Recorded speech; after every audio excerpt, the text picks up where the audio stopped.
চতুর্থ পরিচ্ছেদ। উল্লেখিত ঘটনার পর সুদীর্ঘ 5টি বৎসর অতীত হয়েছে। এই 5 বৎসরে মোক্তার মহাশয়ের অবস্থা অনেক পরিবর্তন হয়েছে। উল্লেখিত ঘটনার পর আগে যে ঘটনার কথা বলা হয়েছে তারপরে 5 বছর কেটে গিয়েছে, আর এই সময় মোক্তার মহাশয়ের জীবনে অনেক পরিবর্তন এসেছে। নতুন নিয়মে পাশ করা শিক্ষিত মোক্তার জেলা কোর্টে ভরিয়া গিয়েছে। নতুন নিয়মে চালু হওয়ার ফলে অনেক শিক্ষিত মানুষ মোক্তার হিসাবে পাস করেছে, তাই জেলা আদালতে মোক্তারের সংখ্যা খুব বেশি হয়ে গেছে। ধরো নতুন একটি চাকরির পরীক্ষা চালু হলো, অনেক শিক্ষিত ছাত্র পাস করলো, ফলে অফিসের কর্মচারীর সংখ্যা অনেক বেড়ে গেল। তখন বলা যায় নতুন নিয়মে পাস করা শিক্ষিত লোকেরা অফিসে ভরে গিয়েছে। শিথিল নিয়মে আইন ব্যবসায়ীদের আর কদর নাই। অর্থাৎ আগের নিয়মে কানুন কঠোর ছিল, তাই আগে আইন ব্যবসায়ীদের গুরুত্ব বেশি ছিল, কিন্তু এখন নিয়ম শিথিল হয়ে যাওয়ায় তাদের কদর বা সম্মান কমে গিয়েছে। কর্মে কর্মে মুখোপাধ্যায় মহাশয় আয় কমিতে লাগলো। এখানে বোঝানো হয়েছে যে সময়ের সাথে সাথে মুখোপাধ্যায় মহাশয়ের রোজগার ধীরে ধীরে কমে যাচ্ছে। পূর্বে যত উপার্জন করতো এখন তার অর্ধেক হয় কিনা সন্দেহ। আগে তিনি যত টাকা রোজগার করতেন এখন তার অর্ধেক হয় কিনা সন্দেহ। অথচই ব্যয় প্রতি বছর বর্ধিত হইতেছে। দেখো এখানে অথচই মানে কিন্তু আয় কিছুই একটা সমস্যা আছে, যেমন আয় কমছে তবুও খরচ কমছে না, বরং প্রতি বছর বাড়ছে। তাহার 3টি পুত্র। এখান থেকে এমন প্রশ্ন আসতে পারে যে তাহার 3টি পুত্র, কার 3টি পুত্র ছিল? তোমরা বলবে জয়া মোক্তারের 3টি পুত্র ছিল। প্রথম দুটি মূর্খ, বংশবৃদ্ধি ছাড়া আর কোনো কর্ম করিবার যোগ্য নহে। মানে প্রথম দুটি যে ছিল সেগুলো ছিল মূর্খ। বংশবৃদ্ধি করা মানে হলো নিজের মতো নতুন প্রজন্ম সৃষ্টি করা বা সন্তান জন্ম দেওয়া। এগুলো কাজ ছাড়া তারা কর্ম করার যোগ্য নয়, মানে অন্য কাজ করা তারা আর যোগ্য ছিল না। কনিষ্ঠ পুত্রটি কলিকাতায় পড়তেছে, সেটি যদি কালকর্মে মানুষ হয় একমাত্র ভরসা। কনিষ্ঠ মানে যে ছোট সন্তান, সে কলকাতায় পড়তেছে, সে যদি কালকর্মে মানুষ হয় একমাত্র তার ভরসা আছে। ব্যবসার প্রতি মুখোপাধ্যায় আর সে অনুরাগ নাই, বরং বিরক্ত হইয়া উঠেছেন। এখানে বলা হয়েছে যে মুখোপাধ্যায় মহাশয়ের এখন আর ব্যবসার প্রতি আগের মতন আগ্রহ বা ভালোবাসা নেই। তিনি ব্যবসা নিয়ে খুব বিরক্ত হয়ে গিয়েছেন। অর্থাৎ আগে তিনি ব্যবসা করতে আগ্রহ ছিলেন, এখন সে আগ্রহ চলে গেছে এবং তিনি ক্লান্ত ও বিরক্ত। ছকরা মোক্তারগণ যাহাদিকে এক সময় উলঙ্গ অবস্থায় পথে খেলা করতে দেখেছেন, তাহারা এখন সামলা মাথা দিয়া মুখোপাধ্যায় পাগড়ি বাঁধতেন। সেকালে মোক্তারগণ সামলা ব্যবহার করতেন না। আগে যাদের মোক্তাররা ছোটবেলায় সাধারণ খালি অবস্থায় রাস্তায় খেলতে দেখেছিল, এখন তারা বড় হয়ে মাথায় পাগড়ি পরে সম্মানিত মানুষের মতন আচরণ করছে। কিন্তু আগে পুরনো সময়ে মোক্তাররা এসব ব্যবহার করতেন না। অর্থাৎ সময়ের সাথে মানুষের অবস্থা ও আচরণের পরিবর্তন। তারা প্রতিপক্ষে দাঁড়াইয়া চোখ মুখ ঘুরাইয়া ফড় ফড় করিয়া ইংরেজিতে হাকিমকে কি বলতে থাকি, তিনি কিছুই বুঝতে পারেন না। এখানে বলা হয়েছে যে তিনি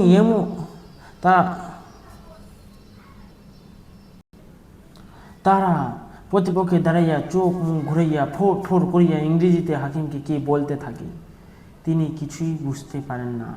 এখানে বলা হয়েছে যে তারা সামনে দাঁড়িয়ে চোখ নিচু করে খুব দ্রুত ইংরেজিতে কথা বলতে থাকে, কিন্তু তারা কি বলছে তা কিছুই বোঝা যায় না। অর্থাৎ তারা এতই দ্রুত ইংরেজিতে বলছে যে অন্যের বুঝতে পারছে না।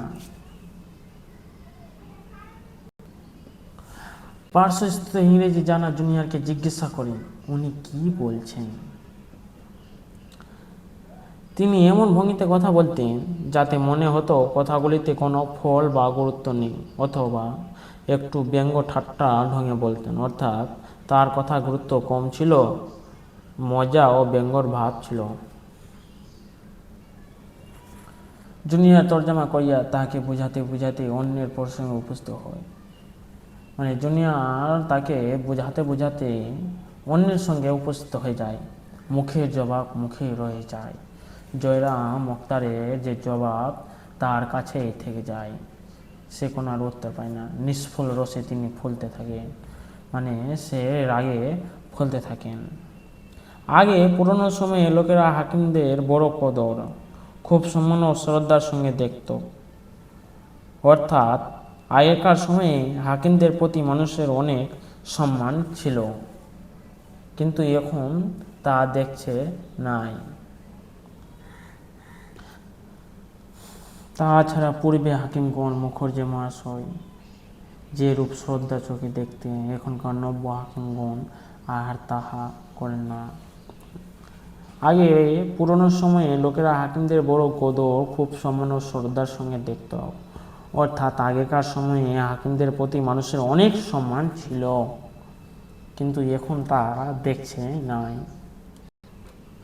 ইহাদের জন্য বিশ্বাস, যে ইংরেজি জানে না সে মানুষ পদবাচ্য নহে। এখানে বলা হয়েছে এমন একটা ধারণা তৈরি হয়েছে যে যে ইংরেজি জানে না তাকে ঠিক মানুষ হিসাবে ধরা হয় না। অর্থাৎ ইংরেজি জানাকে খুব বেশি গুরুত্ব দেওয়া হচ্ছে, আর না জানাকে তাকে কম মূল্য দেওয়া হচ্ছে। এই সকল কারণে স্থির করেছেন কর্ম হইতে এখন অবসর গ্রহণ করাই শেষ। এখানে বলা হয়েছে যে এই সব কারণের জন্য তিনি সিদ্ধান্ত নিয়েছেন যে এখন কাজ থেকে অবসর নেওয়াই ভালো। নানান সমস্যার কারণে তিনি আর কাজ করতে চান না, বরং অবসর নিতে চান। তিনি যা সঞ্চয় করেছেন তাহার সুদ হইতে কোনো রকমে সংসার যাত্রা নির্বাহ করবেন। এখানে বলা হয়েছে যে তিনি যে টাকা জমিয়েছেন সেই টাকার সুদ দিয়ে কষ্ট করে তার সংসার চালাবেন। অর্থাৎ তিনি আর কাজ করবেন না, সঞ্চিত টাকায় সুদেই জীবন চালাবেন। প্রায় 60 বছর বয়স হইল, চিরকাল কি খাটবেন? তোমাদের এই লাইন থেকে এমসিকিউ প্রশ্ন আসতে পারে যে প্রায় কত বছর হইল, চিরকাল কি খাটবেন? তোমরা বলবে 60 বছর।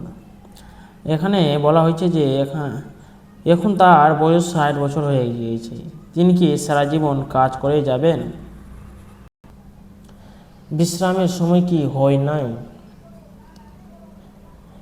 এত কাজ করার পর এখনো কি একটু আরাম করা উচিত না? দেখো এখানে একজনকে বলা হয়েছে তুমি অনেক কাজ করেছো, এখন কি বিশ্রাম নেওয়ার সময় হয়নি? বড় ছেলেটি যদি মানুষ হইতো, 2 টাকা যদি রোজগার করিতে পারত, তাহলে এদিন কোনো কালে মুখোপাধ্যায় মহাশয় অবসর লইতেন, বাড়িতে বসিয়া হরিনাম করিতেন।